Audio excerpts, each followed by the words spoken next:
everyone, greetings from National Skills Network. This is Madhuri, and I'm back with yet another very interesting and relevant topic that needs further discussion. And also, we need to check how we are going to address a very big problem, which each one of us is going to face, and our youth are currently facing. And for this, I have with me the expert on this topic. Let's meet Ms. Pooja Gianchandani, who is the global lead on skills for gig economy at GIZ Germany.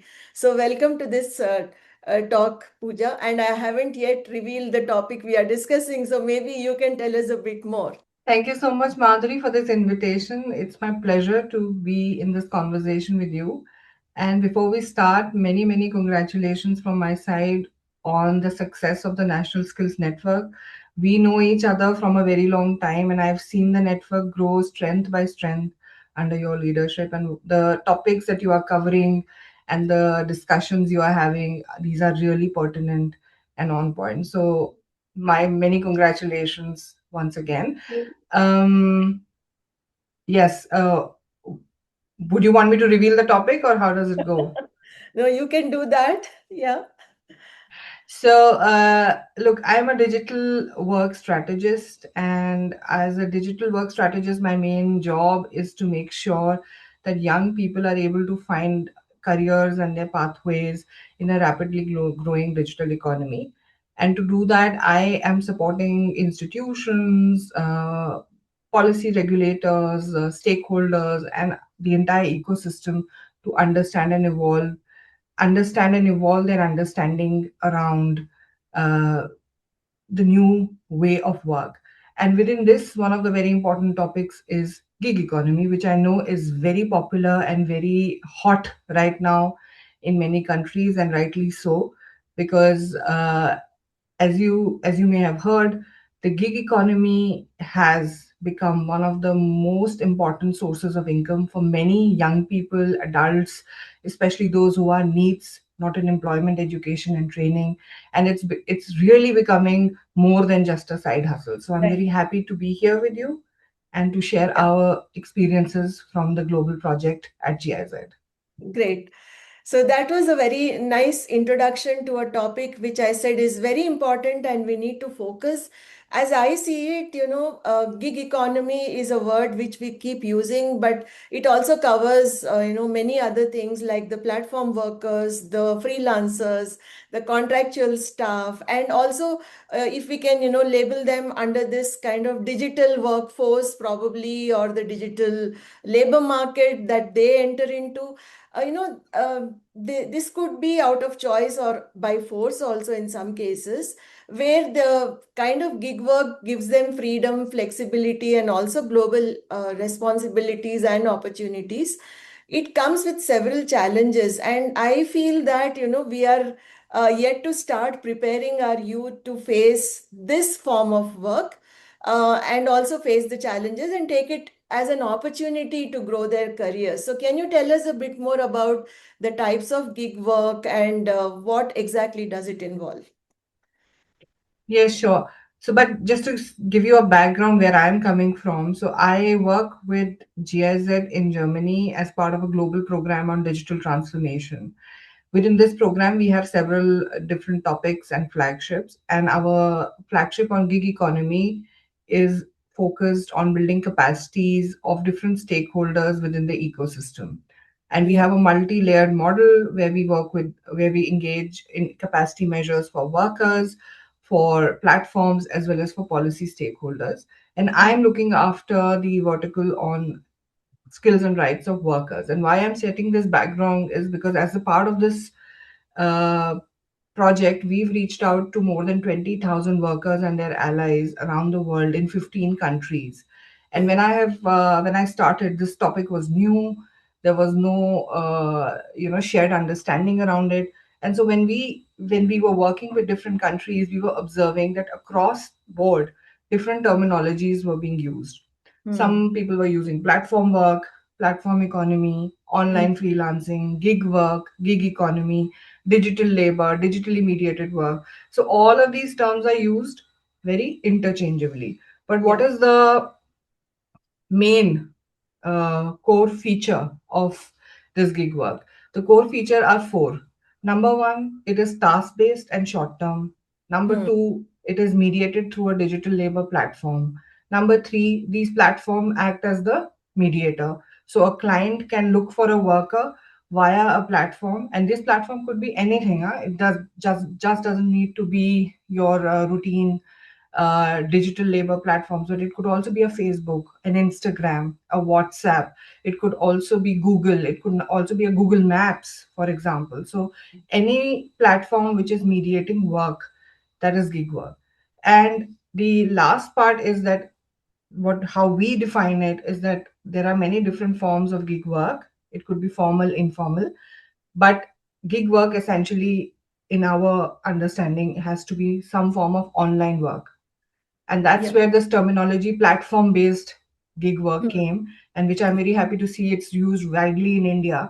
But Yeah. the distinction is very clear. It's about small task based on demand work, and that's where, because it is so task based and small, it's not so structured. A lot of times it falls through the cracks, and people are not discussing about it as much as they should be.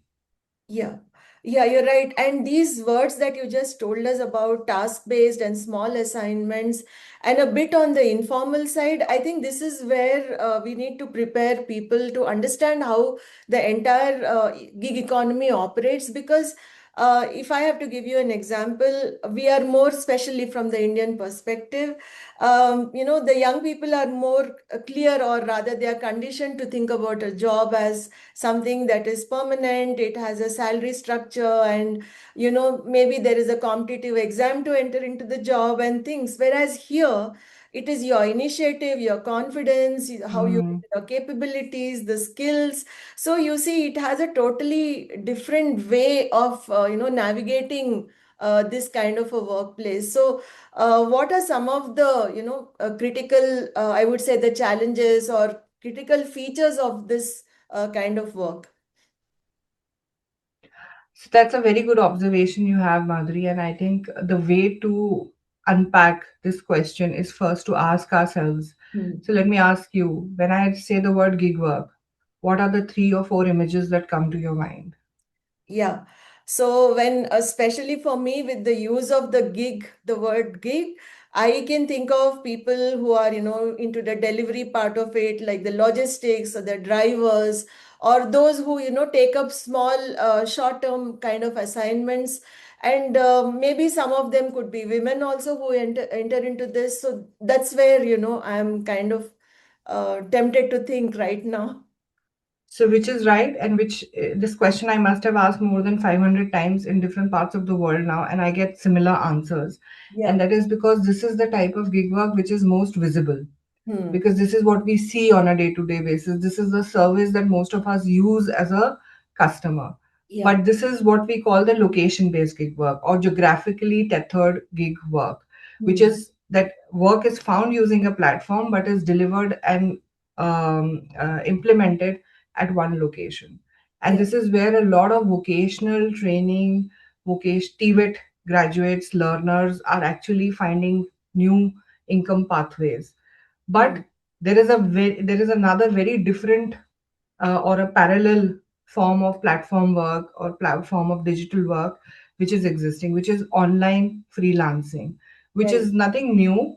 We have been hiring, for example, graphic designers or coders, or we hire software engineers via a platform. We've been doing that for a large number of years. However, now even smaller tasks have been shifted online. For Right. example, online tutoring is form of online freelancing. Right. Your translations, transcribing, data labeling. This Correct. is such an interesting example because not many people think of it.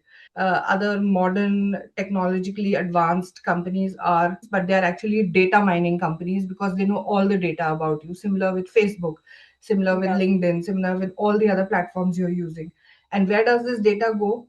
You use ChatGPT on a day-to-day basis, but there is somebody who keeps this ChatGPT and this platform safe. So there's a human in the loop who is Yeah. keeping this platform safe for us to use, and that's where online data labeling comes in. So there's a whole field of gig work, which is online freelancing, as we call them, or cloud work. Some other context they call it cloud work, which we do not talk about because it's invisible to the eyes. We don't use it on a day-to-day basis. Yeah. And I'll share two very interesting observations with you here. There are studies from World Bank that have already shown that 50% of this workforce on online freelancing platforms is women. So Hmm. 50% of the workforce is already women, but they don't have the visibility that maybe the other location based professionals have. And second, the largest user of online freelancing services are not customers like you and me. Maybe we do use them, Yeah. but are small and medium enterprises or small businesses, because Yes. they do not have the capability to hire and retain staff. So they want short, click, hire, fire models. And we Yeah. can talk about the challenges of it. But a large number of small and medium enterprises or businesses depend and rely on online freelancers for their business and productivity. Yeah. Yeah, this is also a trend which I have been observing about how there is a demand for this kind of workforce, which doesn't become a big overhead for many organizations, to have them on their roles. And there are so many formats, like you just discussed about formats of work. But again, coming back to this thing about preparing people to understand, preparing them to take up this challenge and navigate positively through this kind of a career requires a bit of training. And this is where I feel the online freelancer toolkit which you have launched from GIZ is going to be very helpful for a whole lot of people in India and in other countries as well. So can we also now get to know more about the toolkit and the context and the purpose and other things about it? Yeah, sure. I mean, let me also kind of answer your last question and this one together, a part of it together. What is the problem we are trying to solve? I think that's the big question. So, look, as you said rightly at the start, the current education and training system is preparing students for a traditional employment pathway. That you Right. will finish a 2 year, 3 year training program, and at the end of the day, there will be a job waiting for you. Mm, But mm. those traditional employment pathways are highly disrupted because of various technology advancements or digitalization or changes in the geopolitical um, scenarios, or businesses are reforming themselves. So that traditional employment pathway is highly disrupted. However, our education and training systems, and this I'm not talking about India, around the world, Yeah. are largely designed around placement led models. Yes. So what you're training them is not going to be anymore the main source of income. So that's the first challenge. The second challenge, most of the learners are getting into education for a job from a job security point of view. But the Yeah. job security and the kind of experience they are expecting does not exist anymore. So the Hmm. learners themselves do not have the kind of knowledge and understanding that there could be alternate forms of work, and Yeah. you have to be very agile now. You can't have that kind of steady career that maybe our parents or one generation before us had. So that has already changed. And the last part, institutions and institutional leaders, especially trainers, teachers, they have never been exposed to these forms of work and the Yeah. changes that are happening in the job market. So, if the person who's responsible for bringing this in the classroom and curriculum is not aware of it, it is Hmm. very hard for students to get this information, and it becomes even more difficult to integrate it into a system. So, Yeah. this is the disconnect. But what is the problem? The problem is that this information is out there. So a lot of young people, they join platform work because, oh, my friend is earning 500 bucks extra, Hmm. and somebody in my neighborhood's uncle's son is doing this, or somebody is finding work through this platform, let me register. So they all register, but they Yeah. don't know how to survive, Yeah. right? That's So the problem and the big gap that our online freelancer training program tried to address, in my opinion, was there are institutions that are offering technical skills. Hmm. They also offer transversal skills, which is soft skills, work skills, life skills. And I know it is very popular, especially in service based economies, Yeah. but they are not offering transitional skills. Hmm. So I want to leave these three T's, and this is a framework I'm working on right now for gig economy. The three T's framework for gig work, which Hmm. means technical skills, transversal skills, and transitional skills. Hmm. How do you find work in new forms of industries in new ways?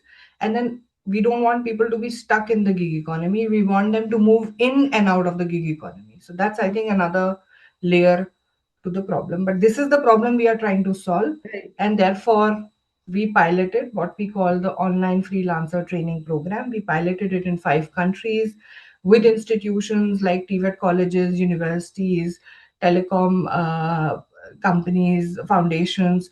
And we really experimented with a format where we are not saying change the curriculum. We are Yeah. saying you already have a curriculum, Yeah. please include some of these classes or some modules which are around understanding gig economy and navigating gig economy as part of your curriculum. And I can Yeah. talk more about it and explain how it actually went for us. Yeah. So I just got the larger context that you told us in which, this toolkit was designed and launched. One of the important words you also mentioned is making a transition. I think that's where we need a lot of hand holding and help. Let's say at the level of higher education or skill training companies or any training, technical training institutions, because this transition itself, I think, is a big challenge, and it comes with some kind of, probably there could be some misconceptions, or like you mentioned already, a few examples, people just getting attracted temporarily to something and then they don't know after that, what lies ahead for them. So tell us more about how this toolkit can be effectively used, let's say by trainers or institutions which want to use this, like you said, like a complementary tool which is available at their disposal, and they can also, I'm sure, adapt it the way they want to make it useful for their entire program. Yeah, I think this toolkit is a result of the implementation of the online freelancer training program in 5 countries. Okay. So we started with Morocco, then Mm-hmm. we replicated the model in Kenya with, I think, Kenyan University and some other training providers. We worked very closely with the Digital Opportunity Trust in Kenya, and we developed the curriculum and modules with them. Then we replicated it in India. We worked with 21cc for that. We also took this model to Ghana, where it was a completely different context because level and understanding of gig work was very different from what it was in India. And Mm-hmm. right now we are implementing this program in South Africa. Why I'm sharing this is because what we've tried to do in the toolkit is not just academic, it's based in practice. So anybody who is interested in the topic can take this toolkit as a step by step guide, and Mm-hmm. you don't have to follow every step. You might already have some part in the curriculum, so you start by step 2. You might Yeah. already have some content. You start with step 3 or 4, or you already have a mobilization program. You want to just tweak it and you want to improve it so that it starts to link to the online freelancing world that we talked about. So it's a Mm-hmm. step by step guide, but based in practice and based on our practical experience of implementing. It's not absolute, it's a living document, as we call it, Yeah. because there are more new experiences every time we are going back to the partners, we are receiving feedback. And lastly, Madhuri, what is the difference is Mm-hmm. it's not just a guideline, it Mm-hmm. also has content in it. So for example, one of the core modules of online freelancer training program is upskilling. How do Okay. you skill or prepare learners for Mm-hmm. platform work? Because look, when I started developing this program and I went and asked the workers, look, what is it that you want to learn? what is missing from your curriculum. They said, look, we know all about soft skills, we know Hmm. about digital skills, but we don't know how to deal with a customer who we will never meet, Right. because I will be a number which the algorithm will assign. I will Hmm. never engage with the customer. So how do I do customer service with a person I will never meet? What do I do when I don't receive a payment? How do I resolve conflicts? What are the different tools that I can use for payments, receiving payments, making payments, time management? So we collected all those questions from, I think, more than 500 workers, learners, and then Hmm. we put them into something called the skills trio, which is Okay. financial skills, Yeah. digital skills, and soft skills Yeah. for platform work. And then we have combined them into a e-learning module. And this e-learning module is linked with this online freelancer toolkit. Toolkit. So colleges don't have to worry, okay, if I adopt this, I will have to now create content on Hmm. how to train them. I will have to create facilitator guides for the trainer.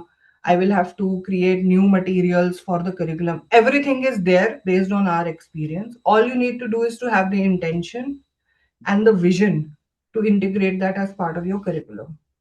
Yeah. So, as I get to understand, it's quite comprehensive, and you have kind of thought through all that is needed, and for delivering the kind of training that's needed for these for the people who are entering into the job market.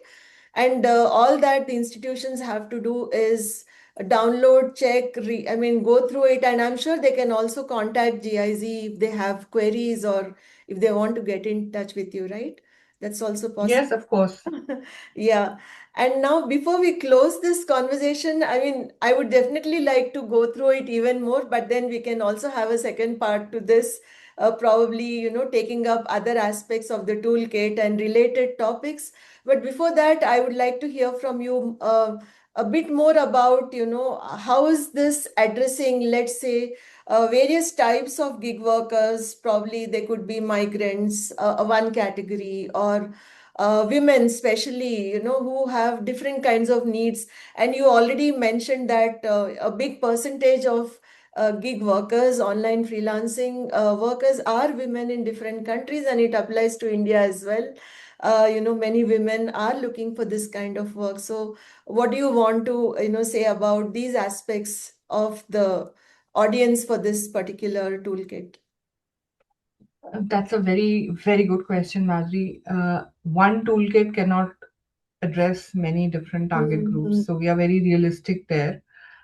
It's also depends on the institutions and how they adapt and contextualize it. So the one point I really want to underline is that what we are offering is a guiding framework, and Hmm. then institutions need to adapt and contextualize it to their scenario Yeah. and the context in which they will be interacting with learners. And this toolkit is just one part of the bouquet of learning measures that our team has developed. So, what we also piloted is approaches which were specifically designed to address the needs and gaps of women, of refugees, of migrant communities. And Hmm. we've tried to do that through various formats. For example, the mentorship and peer learning program. This was a 6 weeks program which was designed specially for women workers who are already part of the gig economy, but they don't know they are part of something which is digital. So when I interacted with the first batch in Kenya, and we will talk about it more, I think, in a follow up conversation. But when I first interacted with women workers in Kenya, they came to me and said, I did not know I am a digital worker. So I will go home and today I will tell my husband that I am also a digital worker and I do dignified work. So what I'm basically trying to share is adapting and contextualizing. This is very important. And I think the Right. biggest difference that is needed is a mindset shift Yes. across all levels, learners, trainers, institutions. And Hmm. unless that is achieved, there will not be a trickle down effect or a bottom up effect, let's say, Yeah. of policy stakeholders rethinking and reimagining work. Yeah. You're right, absolutely right, I would say. And the word you used about mindset, I think this being future ready and having that mindset, consciously cultivating and nurturing that mindset becomes very critical at this point in time. So I'm sure the toolkit is going to be useful for a whole lot of institutions in India. And we will try to see how we can reach out to our audience and also share this with them and explore how it can be used and adapted, and probably will be in touch in future as well to carry this conversation forward. So thank you so much for sharing your valuable insights, and it just reminds me that freelancing is not just about earning, it's about building capabilities, confidence, and becoming a very successful professional, right? My parting words is anybody who listens to this, I challenge you, try to be a freelancer for a month. Yeah. You're right, thank you so much. Thank you.